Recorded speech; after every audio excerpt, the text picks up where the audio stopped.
Hello, everybody. Scott Golden here with the Pro Wrestling Logic YouTube channel, and hopefully you are doing well. This is the AEW Dark review for the 23rd of June 2020. And as always, Dark is a good show with a few challenges, to say the very least, usually in the neighborhood of the lack that the matches are all one sided, and so I don't know how much longer they can run the show without people catching on and not seeing a need to watch the program. I think if they put a few competitive matches in there where you actually wondered about some of the enhancement talent winning, or you actually give the enhancement talent some wins, you do much better. Anyway, so we open with Brian Cage defeating Robert Anthony, and I do have a challenge with this match. Anthony, a few weeks ago, I believe it was on Dark. It might have been on Dynamite, though, but I'm pretty sure it was on Dark. Went about 12 minutes with Dean Ambrose, who happens to be the heavyweight champion. The problem with this is Brian Cage defeats him in like 2 minutes. So, in the world of any sort of logic, Cage should be able to easily handle Moxley if Moxley had to handle this kid in 12 minutes.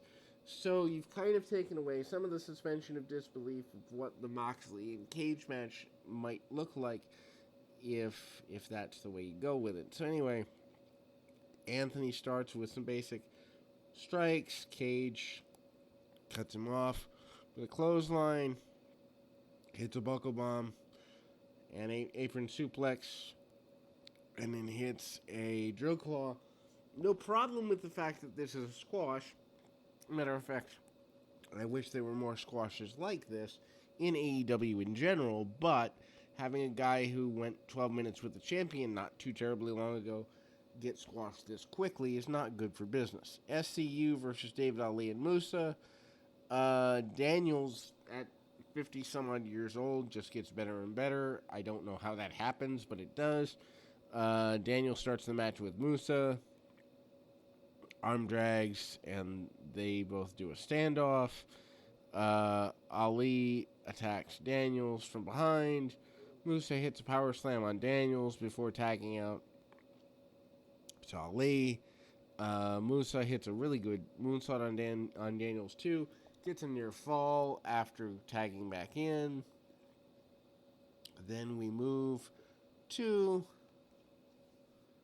a computer that doesn't want to bring up the rest of my notes. So David hits a suplex for a 2 count. Musa attacks Kaz. Kazarian hits a leg drop and then sent Musa into a Blue Thunder Bomb by Daniels. Daniels tags out. Kaz hits a clothesline and then tags out to Daniels. SCU hits a powerbomb neckbreaker, and they hit the best Meltzer ever for the win.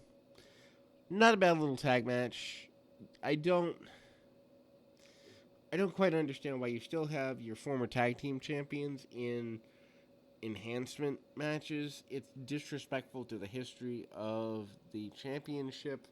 And while I understand that guys have to go up and down the card, there's a difference between dropping them too hard and dropping them, at a appropriate rate. This is too hard, at least in my opinion.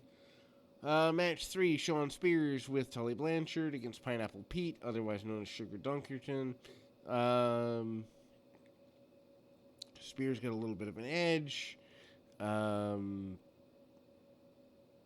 Pete hits crossbody for a quick 1 count.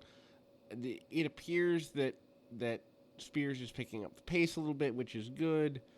And then Spears rolls out of the ring, comes back in aggressive with some shots in the corner.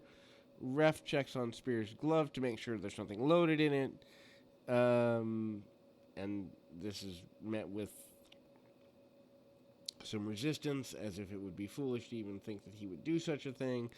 And then we see Spears hit a Blue Thunder Bomb for 2 count. 2 blue Thunder Bombs on the show so far. Not so much a fan of that. Tully distracts the referee, allowing Spears to slip something into the glove. Spears drops Pete and gets pinfall. I like the glove thing. I don't necessarily like the fact that Shawn Spears needs Tully Blanchard's help to defeat someone like a Pineapple Pete at that level. It devalues Spears.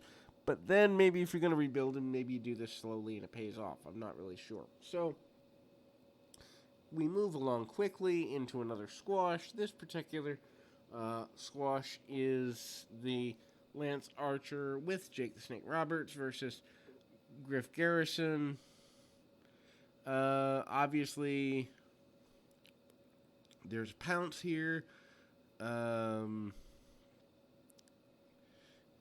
So Archer hits a forearm, a Uranagi for near fall, and then Archer hits the blackout and the Everybody Dies Claw for the win. They sure are keeping Archer strong. Not sure what for, not sure where he's going, but they're keeping him strong nonetheless. Sonny Kiss and Joey Janela, new tag team, defeated 3 and 4. Does that make 7? Janela starts the match, and the Dark Order representatives are the recipients of a good number of double team moves from the new team. Reynolds drives Kiss back into the corner. Silver ate a forearm. Kiss tags out to Janela. Janela hits a Russian leg sweep on Silver for near fall. I almost wonder if they don't do near falls too much. Like, everything should not be 1-2, 1-2. It should be kickouts early. Maybe cut the number of pin attempts down in some matches, just so there's a different cadence. It's a small thing, but I think it matters. So Silver at one point hits a dropkick so hard on Joey Janela at one point in the match where the mask comes off. Silver pauses, puts his mask back on. I don't quite know if it's proper mask etiquette to stop in the middle of a match and put your mask back on. I guess the Killer Bees did it back in the 80s, so maybe it is. Anyway, Silver presses Janela into the cutter from Reynolds for near fall, and they get heat on Janela for a while. Tags out to Kiss, hits a flipping drop kick and a flatliner for near fall. Janela goes to dive through the legs of Kiss, but Silver catches him. Silver picks up Janela, hits a suplex. Reynolds hits a suicide dive onto Janela. Do we really need suicide dives on this internet show here? Kiss and Janela manage stereo dropkicks off the top rope. And then Janela hits a DVD on Silver for the win. I'd rather give the win to Sonny Kiss. I think there's more money in Sonny Kiss, but at least they're doing something with him, which is a good thing. Mel defeats Kylan King. Very basic stuff early. Wrist locks and the like start the match. Mel blocks an arm drag, throws King to the mat. They basically stay with the arm for a while. King hits a jumping kick before finally getting the arm drag and hits a running uppercut on Mel in the corner. And King hits a series of hard chops. Crossbody and misses a middle rope dropkick. Mel hits a choke bomb for the win. Both of these ladies are not ready for a national promotion. They may have talent that's yet to be fully discovered, but they don't have enough to be on national television at this point. Scorpio Sky defeats poor Lee Johnson. I say poor because, well, we've seen him lose like 15 matches in a row at this point. Sky and Johnson do hit some standing switches, hits takedown and headlock. Sky with quick cradle for a near fall. and then strikes. Sky hits a drop kick and gets a 2 count for it. Sky hits a backbreaker for a near fall there. Taz seems to like Lee as he puts over how he's getting better every week, and we see the third Blue Thunder bomb, and that leads to a near fall. Sky sprawls out, and then we see a sunset flip. Sky manages a TKO, gets the pin. Lee Johnson has something, but they've got to give a win here at some point. I mean, they have been doing the Brandon Cutler and Peter Avalon losing every week gimmick. That's just knock it off. They already got too many people doing that. Anyway, Jurassic Express versus Luther, Serpentico, and Max Caster. I don't know who's doing Luther a favor for giving him a job. I wish they'd stop doing him a favor. Jurassic Express, obviously there's lots of gimmicks here.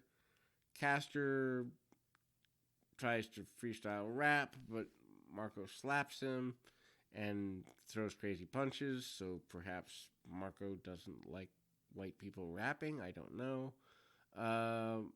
Even Excalibur gets in on the fun and says that Marco's more of a folk music fan. Marco hits as big a dropkick as he can. Jungle Boy tags in and helps launch Marco for another dropkick. Jungle Boy hits a running knee for 2 count. I hate when running knee strikes aren't finishes, especially in a world of MMA. I think those should be, 2 9/10 or finishes. That's just me.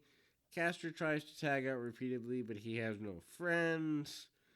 Serpentico and Jungle Boy exchange some basic lucha moves. Luther gets in the ring with Jungle Boy, and this makes me sad because I don't understand why Luther's employed. Anyway, Luchasaurus tags in, and they both face off. Luther tags out because, well, even he can see that Luchasaurus could tan his hide. The Express manages to hit a series of double team maneuvers. Luther breaks up a pinfall, starts to beat on Marco. Luther hit the belly-to-belly suplex for near fall. Luther argues with the ref over the cadence of the count, which his voice doesn't fit his body. It's kind of the Abdullah the Butcher thing, for those that have ever heard Abby talk. Anyway, so Marco hits dropkick on Caster, and Luchasaurus runs wild, hitting kicks, and hits the extinction. And then I don't really know where to go from here. Final match of the night, Orange Cassidy with Chuck and Trent defeats Peter Avalon with Leva Bates. Cassidy starts the match with his traditional stuff. Obviously hands in pockets and such. Avalon does some basic headlocks and comedy spots. Cassidy ends up, continuing to put his hands in his pockets. He hits a drop kick, and Cassidy then puts his sunglasses on the floor and flirted with Leva Bates, which I think was funny. At least he's got some swag. Avalon hits a baseball slide on Cassidy and then hits a flapjack in the ring for 2 count. Avalon hits a butterfly suplex on Cassidy for the 2 count there, and hits a DDT. Cassidy manages to hit a modified Superman punch for the win. Not a bad match to close the show. Not sure that it belongs in the main event slot, but again, this is an internet show, so maybe they have different standards. Anyway, That will close your AEW Dark review. Like, subscribe, comment below. If you'd like more content, I'm going to go do the Impact review now. Like I said, most of this will probably go up on Thursday mid-morning. But until then, keep your feet on the ground, your mind in the moment.